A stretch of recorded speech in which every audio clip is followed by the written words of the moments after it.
স্বামী স্ত্রীর মাঝখানে ঝগড়া কিন্তু কোনো বাড়িতে বলতে পারবে না যে আমার বাড়িতে ঝগড়া নেই। সবার বাড়িতে স্বামী স্ত্রীর মাঝখানে ঝগড়া হয়, আবার 2 মিনিট পর মিল হয়ে যায়।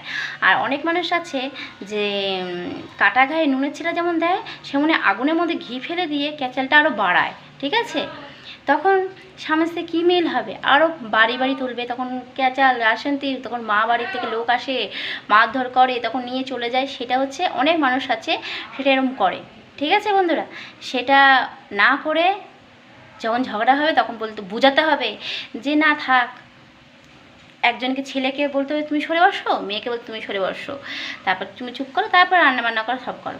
যে এই কাটা গায়ে নুনের ছিটা যেমন দেয়, সেমন হচ্ছে আগুনের মধ্যে ঘি ফেলে দিলে যেমন হচ্ছে দাও দাও করে জ্বলে, সেমন অনেক মানুষ আছে এরকম করে। ঠিক আছে, তারপরে অনেক মানুষকে গিয়ে বলবে এই দেখো শাশুড়ি বৌমাকে মেরেছে, জামাই একে মেরেছে, এরকম করে করে বলবে যে তুই যে কী অন্যায়টা করিস সেটা কিন্তু গিয়ে বলবে না। অনেক মানুষ সেটা আছে। দেখ হয় কমেন্টে একটা লাইক কমেন্ট শেয়ার করে দেবে। ঠিক আছে, আর একটা মানুষকে বলবো যে নিজে কি করছিস সেটা দেখে নে, নিজে কি করছিস।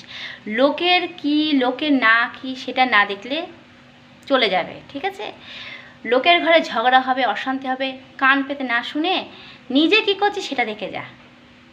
নিজে কি করছি সেটা দেখ, বেঁচে যাবি। একমত হলে একটা লাইক কমেন্ট শেয়ার করে দেবে।